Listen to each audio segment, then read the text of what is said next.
Rapaziada, é o seguinte, hoje Eduardo Freeland, ex-diretor de futebol do Atlético, foi no Charla Podcast do Cantarelli, do Betão, e falaram naturalmente sobre o Atlético e perguntaram sobre o Viveiros pro Freeland, que querendo ou não, foi um jogador que, o Freeland fez parte desse processo de trazer o Viveiros, fez parte desse processo de contratação do Viveiros, e o Freeland foi além.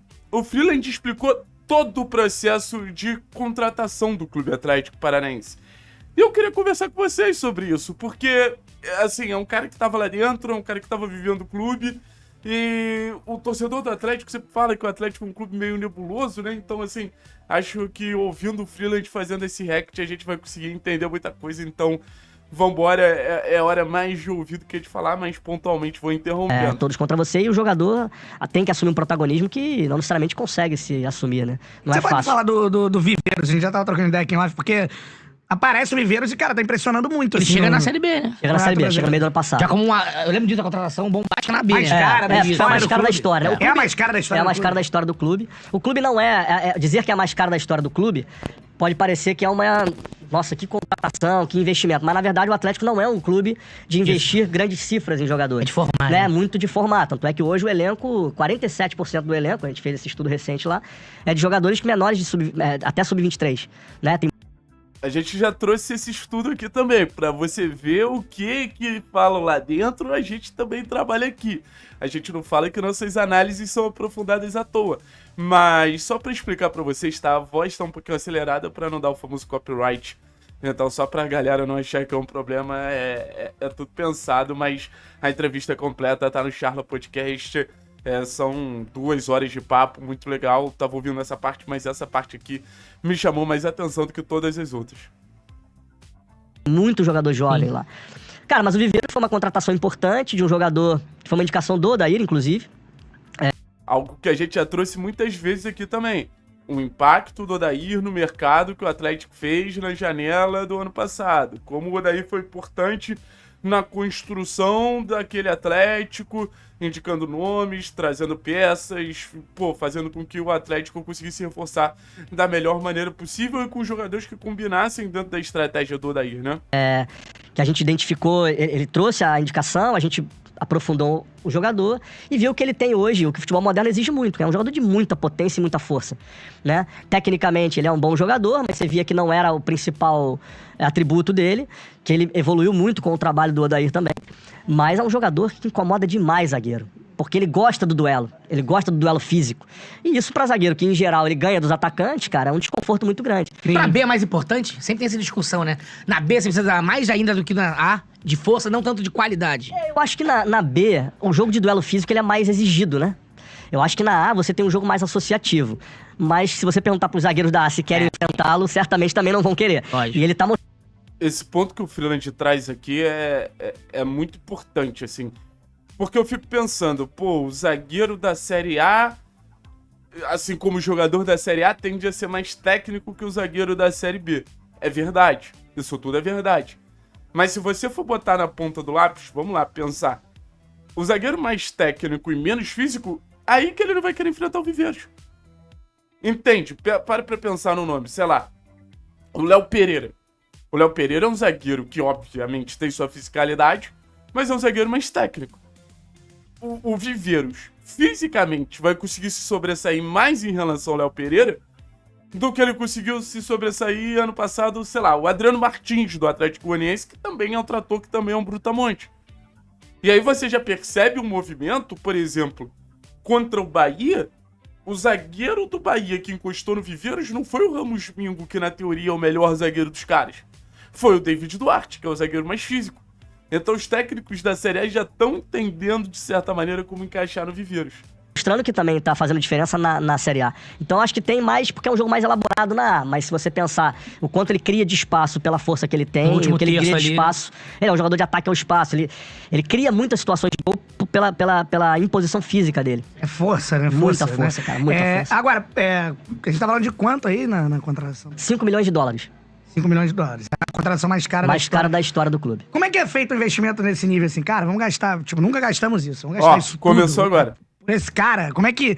tem essa decisão? É você que toma a decisão? Foi o Petralha? Como é que rola isso? Cara, assim, lá existe um colegiado, né? Assim, claro que a decisão final no clube Atlético Paranaense é sempre do Petralha.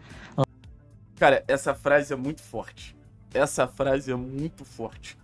Mas é muito bom deixar claro, assim, porque independente se tá saudável ou se não tá, a decisão final é sempre do Petralha. Lá não sai nada que não seja com a decisão final dele. Eu, em todo clube que eu trabalhei, eu também sempre gostei muito de tentar convencer do que era melhor ou pior, né? Para que fizesse investimentos. Porque quando você vai fazer investimento num jogador, né, as cifras do futebol hoje estão uma loucura, e uma loucura que virou realidade, não é mais loucura. É como o futebol no Brasil tem se construído. Claro que alguns clubes fazem sem ter caixa para fazer, e aí entra na irresponsabilidade, que eu acho sempre um risco muito grande pro clube, a médio e longo prazo. Mas é a realidade. Se você vai no mercado para buscar jogador, você vai ver que as cifras não só de aquisição do jogador, de compra de direito econômico, mas de salário, tá muito desproporcional. Assim, é algo que a gente fala e às vezes o torcedor não acredita, né? E às vezes não é nem só sobre a pedida do cara. É sobre o que o cara te entrega. E a gente tá ouvindo um diretor que tava no Atlético. Então, assim, é o que eu canso de falar pra vocês. O Atlético tem dinheiro. O Atlético pode pagar 6 milhões no C3, o Atlético pode pagar altos valores em determinados jogadores, mas o jogador tem que valer a pena. O clube tem que entender que o jogador vale a pena. E tem muito jogador que o torcedor fica pedindo, muito na ânsia de ter reforços, na ânsia de ver o mercado sendo movimentado, que, cara, vou ser bem sincero com vocês, não vale a pena. A realidade é essa, não vale a pena. Então, assim, acaba sendo um cenário ali que, pô, a gente precisa ser muito claro com o torcedor nesse diálogo que parece incoerência. Mas não é incoerência. É entender como o mercado funciona. Se a gente sai contratando um bando de nota 6 pagando salário de nota 10, quando a gente precisa contratar um nota 8 pagando salário de nota 10, a gente não vai ter porque a gente já gastou no nota 6. Então o que o Freeland explica aqui é muito importante. E eu concordo, tá? Só pra deixar claro. E você, às vezes, não tem receita pra isso, né? Comparativamente. A balança não é tão favorável assim. Mas o Atlético também, de certa forma, de uma maneira histórica, quando tá em momentos de crise, é onde se abria mais o cofre. Porque não investe antes de entrar na crise, né? É complicado. E não se admitia o Atlético não subir o ano passado. Porque ia ser um impacto para o clube, para tudo que foi construído em 30 anos de um baita projeto que o presidente Petralha construiu, ia colocar tudo em xeque se o clube não sobe ano passado. Então, acabou que entendeu-se que aquele jogador poderia fazer diferença. Vamos abrir a torneira que merece, né? Vamos abrir porque a gente precisa, mas é um risco maior. Que é o que acontece com muitos clubes hoje. Aí entra a janela do meio do ano, Viveiros tá no Atlético Nacional, da Colômbia. E aí... Olha como o cara tá condicionado ao discurso atlético. Ah, mas o risco é maior. Não, beleza. Mas eu duvido que o Freeland tenha pensado isso em outro momento na vida dele. O bichinho do petralismo, o bichinho do Atlético pega mesmo, é absurdo. É um baita formador, né? Sim, também. Muitos jogadores saem de lá, né? Então, assim, como é que rola essa sua observação de mercado sul-americano, assim? Cara... Como é que você foi ver lá o Viveiros lá no Atlético? Então, na verdade, já existe uma triagem feita pelo departamento de mercado do clube. Então, eles já vão municiando a gente de jogadores com muito características jogador, X. Cara, muito. E o que acontece hoje na prática é que o jogador... A última vez que eu soube, que eu apurei, eram mais de 4 mil jogadores, tá? Que tinha ali dentro do radar do Atlético. Porque enquanto não tem, mercado funcionando agora, por exemplo, rapaziada, o setor de mercado não fica parado não, fica trabalhando. Pô, esse jogador tem tal característica que pode ser importante, esse jogador tem tal característica que pode ser importante. Liga pro empresário, pô, qual a condição desse jogador? O setor de mercado trabalha muito. O brasileiro tá muito caro. Jogador bom brasileiro. Porque a gente tá competindo com mercados do mundo inteiro que estão pagando muito bem. Não tô falando só dos grandes mercados de Premier League, grandes ligas do mundo. Tem tô falando Zenit, tem Arábia Saudita. Exatamente. Então, assim, a gente concorre com Qatar, o né? mercado. Então, hoje o jogador sul-americano, ele se torna muito mais acessível e, às vezes, num nível técnico similar. Então, cada vez menos, né? Tem, assim, a peneira do futebol sul-americano precisa ser de um nível maior.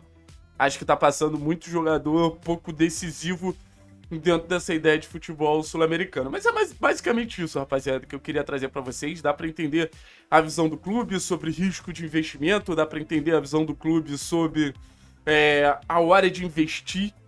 Então, assim, é muito doido, o torcedor brinca, mas quando tudo tá bem, dificilmente o Atlético vai investir. Isso que ele tá falando é o diretor de futebol que tava até ontem lá. E a ideia é revelar, não tem jeito. clube revelador e quer se bancar dessa maneira. Valeu?